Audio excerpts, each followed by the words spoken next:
Hello friends, कहानी की शुरुआत में हम देखते हैं कि बैकचेन के ऑर्गेनाइजेशन बेस को, और वहाँ पे बहुत ही तेज़ किसी के चिल्लाने की आवाज़ आ रही होती है।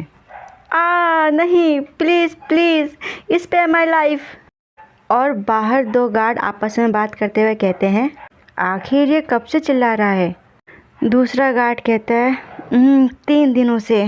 और फिर वो गार्ड अपनी बात को करेक्ट करते हुए कहता है, नहीं, अगर सही से कहा जाए तो जब से प्रीसियसली मिस युनबुल किडनैप हुई है, लगभग तब से।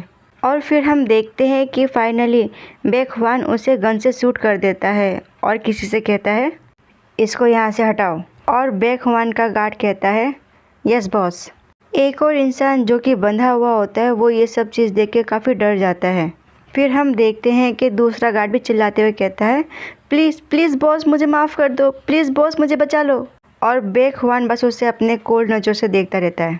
और फिर वे उस इंसान के सिर में बंदूक को तान देता है, जिसकी वजह से वो आदमी चिल्ला के कहता है इसके अलावा वो कुछ भी नहीं कह पाता, वो काफ़ी डरा हुआ होता है। और बेक ह्वान कहता है, तो चलो मुझे अब बताओ तुम्हारे असली मास्टर यू जी योम के बारे में। और फिर हमें दिखाया जाता है कि उत्तोपिया में युगोम युनबुल से कह रहा होता है, चलो मुझे बताओ, अगर तुम झूठ भी बोल रही हो तो ठीक है, पर तुम मुझे बताओ, क्या तुम अभी भी मुझे पसंद करती हो। और युनबुल थोड़ा घबराते हुए उसके तरफ देखते हुए मन में कहती है, तुम प्यार के लिए इतने बेताब हो कि तुम इतना भी कह दिए कि झूठ ही सही, पर बताओ, और आखिर मुझे तुमसे कहना क्या चाहिए। और ये सोचते हुए युनबुल उसे बड़े ही ध्यान से, और ऐसा सोचते हुए युनबुल की आंखों में युगोम के लिए काफ़ी दया दिख रही थी। और अचानक ही युनबुल की नज़रें युगोम की चोट पे जाती है, जहाँ से ब्लड निकल रहा होता है। और वो चिल्लाते हुए कहती है, ब्लड, तुम्हारे खून निकल रहा है, और आखिर तुमने कोई ट्रीटमेंट क्यों नहीं लिया। पर युगोम उसकी बात को ना सुनते हुए उसको अभी भी बड़े ध्यान से देख रहा होता है। और फिर युगोम उससे कहता है, क्या तुम रोमियो और जूलियट को पसंद करती हो। ऐसा कहते हुए युगोम एक बुक पे टच करता है, जो कि रोमियो और जूलियट का ही होता है। और ब्यूल उससे कहती है, आखिर तुम ये क्या बातें कर रहे हो, वो भी अभी जबकि तुम इंजर्ड हो। और ब्यूल भी उस बुक की तरफ देखती है, और युगोम उस बुक को टच करता है, प्रेस करता है, और अचानक ही सीक्रेट दरवाज़ा खुल जाता है। और ब्यूल मन में कहती है, क्या ये सीक्रेट दरवाज़ा है। और फिर ब्यूल कहती है, आई एम सरप्राइज, क्योंकि मुझे लग रहा था अभी कुछ देर पहले कि जैसे मैं पकड़ी ही जाती। और क्या यहाँ इतना बड़ा छुपा हुआ जगह था। और अपने मन में चिढ़ते हुए कहती है, डैम, मैं सही थी, ये किताब से खुलता है, और कुछ देर पहले इसने मुझे बेवकूफ़ बनाया। और युगम मुझसे कहता है, ये ठीक है, तुम कहीं पे भी बैठ सकती हो। ओह हाँ। और फिर अपने खून से भरे हुए शर्ट को खोलते हुए कहता है, अगर तुम्हें बुरा ना लगे तो क्या तुम मेरी इसमें मदद कर सकती हो। और ऐसा वह बड़ा प्यारा लुक देते हुए कहता है, और मुस्कुराते हुए कहता है, क्योंकि ये मेरे लिए बहुत ही मुश्किल होगा इसे अकेले करना। और उसकी मुस्कुराहट देख के ब्यूल फिदा हो जाती है, और साथ ही थोड़ी घबरा भी जाती है। और उसकी पट्टी करते हुए मन में कहती है, ओह, मैं विश्वास नहीं कर पा रही, मैं ये कर रही हूँ, वो भी मेरे फेवरेट कैरेक्टर के लिए। फिर ब्यूल युगोम से कहती है, आखिर तुम हॉस्पिटल क्यों नहीं जा रहे हो। और युगोम बड़े ही प्यार से मुस्कुराते हुए उससे कहता है, ऐसे कई लोग हैं जिन्हें ये पता चले कि मैं घायल हूँ तो वो बहुत ही ज़्यादा खुश होंगे। और फिर युगोम कहता है, ओह, शायद राजकुमारी आप भी। और ब्यूल पट्टी बांधते हुए गुस्से में कहती है, नहीं। और ब्यूल फिर मन में कहती है, खैर शायद तुम्हें पता नहीं है, उत्तोपिया के अंदर भी कई ऐसे लोग हैं जो कि तुम्हें निशाना बनाने के लिए तैयार हैं, और यदि तुम घायल भी हो जाओ तो भी तुम्हें सही उपचार नहीं मिल पाएगा।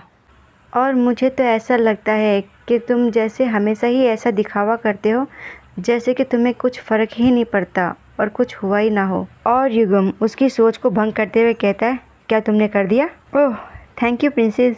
और फिर ब्यूल उससे कहती है, मुझे एक बात समझ में नहीं आई कि तुम अचानक ही मुझे प्रिंसेस को बुलाने लगे। और युगम ये बात सुन करके अपने शर्ट के बटन बंद करते हुए उसको ध्यान से देखते हुए कहता है, क्यों, तुम्हें ये पसंद नहीं आया? और ब्योल उसके तरफ मुड़ते हुए उसको देख के कहती है, हाँ ये बहुत अनोइंग है और मैं बस वो इतना ही कह पाती है। और युगम उससे कहता है, हा, बस तुम मुझसे औपचारिक तरीके से बातें करो और ऐसा करना काफ़ी बेहतर होगा, है ना? और फिर ब्योल चिढ़ते हुए कहती है, हाँ तो फिर आखिर तुम क्यों मुझसे औपचारिक तरीके से बातें नहीं करते? हाँ। और युगम कहता है, मुझे इसकी आदत नहीं है ना। और जहाँ तक मुझे लगता है कि एक गर्ल को प्रिंसेस कहना ये आम बात है ना। और फिर हम देखते हैं कोई अचानक ही दरवाज़ा खोलते हुए युगम का नाम लेते हुए कहता है, यूजियोम। और युगम उसको देखते हुए कहता है, क्या? Hello lichen. और ब्योल भी थोड़ा घबरा जाती है। और फिर लीचेन कहता है गुस्से में युगम को उंगली दिखाते हुए, आखिर तुम इतने काम कैसे रह सकते हो? मुझे तो बस अभी अचानक ही हार्ट अटैक आ जाता। तुम फ्लर्टिंग कर रहे हो?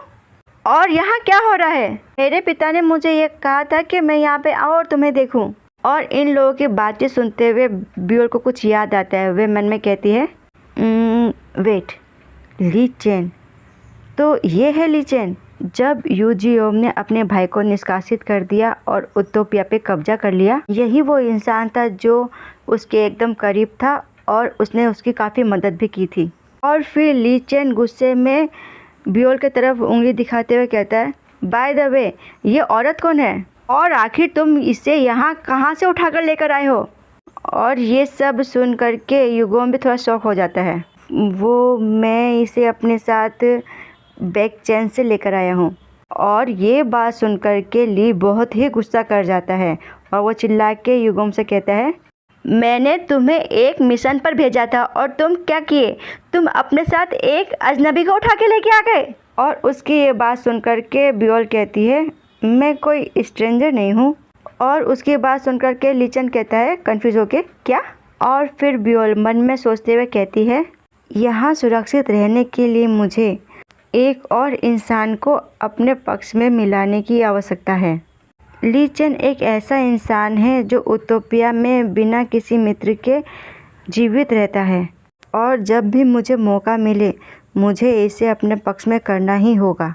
और मेरे ख्याल से अब उसे कुछ अनबिलीवेबल चीज़ सुनने को मिलनी चाहिए। और फिर वे अपने कपड़े को पकड़ के आगे बढ़ते हुए लीचेन से कहती है, मैं बैक हवन की यंगर सिस्टर हूँ। और ऐसा वे मुस्कुराते हुए अपने तरफ हाथ का इशारा करते हुए कहती है। और जिस बात को सुन करके चेन काफ़ी गुस्सा होता है। वह कहता है युगोम से, हे यूजियोम, आखिर इसका मतलब क्या है कहने का कि ये बैक हवन की यंगर सिस्टर है? हे यूजियम, आखिर तुम मुझे बताओगे भी कि इसका मतलब क्या है? हाँ। और तभी किसी की आवाज़ आती है, मुझे माफ़ करना पर यूजियम अभी यहाँ पे नहीं है। और कोई दूसरा इंसान कहता है, क्या मुझे अपने भाई से मिलने के लिए तुम्हारी परमिशन लेने की ज़रूरत पड़ेगी? और ये शोर सुन करके युगम कहता है, बाहर बहुत शोर हो रहा है। हे तुम ध्यान से सुनो, यू हवा को किसी की परमिशन की ज़रूरत नहीं है, समझे? और ऐसा कहते हुए कोई अंदर आ रहा होता है। और ये नाम सुन करके ब्योल कहती है मन में, रुको, यू हवा? यदि ये यू हवा यूजियोम का हाफ ब्रदर है तो ये इंसान वो है जो युगोम से सबसे ज़्यादा नफरत करता है और किसी के मुकाबले में ये उत्तोपिया को सक्सेस दिलाने वालों में से एक है। और फिर युगोम लीचेन से कहता है, लीचेन प्लीज़ प्रिंसेस का ध्यान रखना। और लीचेन कहता है कंफ्यूज होते हुए, क्या? कौन सी प्रिंसेस? और फिर अचानक से ही ज़ोर से आवाज़ आती है, हट जाओ मेरे रास्ते से। और तुम्हारी हिम्मत कैसे हुई मेरे रास्ता रोकने की? ऐसा युहवा सर्वेंट को धक्का देते हुए कहता है। और सर्वेंट कहती है, पर युहवा? और युहवा स्टाइल से खड़े होते हुए कहता है, यूजियोम, अच्छा तो तुम यहाँ थे। और युगम उसकी बात सुनते हुए कहता है, ओह नहीं, ये काफ़ी देर हो चुकी है। और युगम अचानक ही ब्योल का हाथ जोर से पकड़ के खींच लेता है अपने तरफ। और ब्योल को कुछ भी समझ नहीं आता, वो उसे ध्यान से देखती है। क्या क्या क्या ये अचानक ये क्या हो गया? ऐसा वह मन में कहती है। और फिर ब्योल उसके तरफ देखते हुए शौक होकर कहती है, क्या तुमने आखिर ये अभी क्या किया? और युगम कहता है, श्श। और युगम उसके पास आके धीरे से कहता है, मैंने अभी ऐसा किया क्योंकि मैं प्रिंसेस को किस करने वाला हूँ। सो प्लीज़ सरप्राइज़ मत होना और ऐसा केक के युगोंग प्रिंसेस को किस कर देता है, यानी कि बियोल को। और यहीं पे ये पार्ट होता है समाप्त। सॉरी फ्रेंड्स लेट से अपलोड करने के लिए, लेकिन अब प्रॉब्लम सॉल्व हो गई तो जल्दी जल्दी अपलोड करूँगी, अगर बीमार नहीं हुई तो।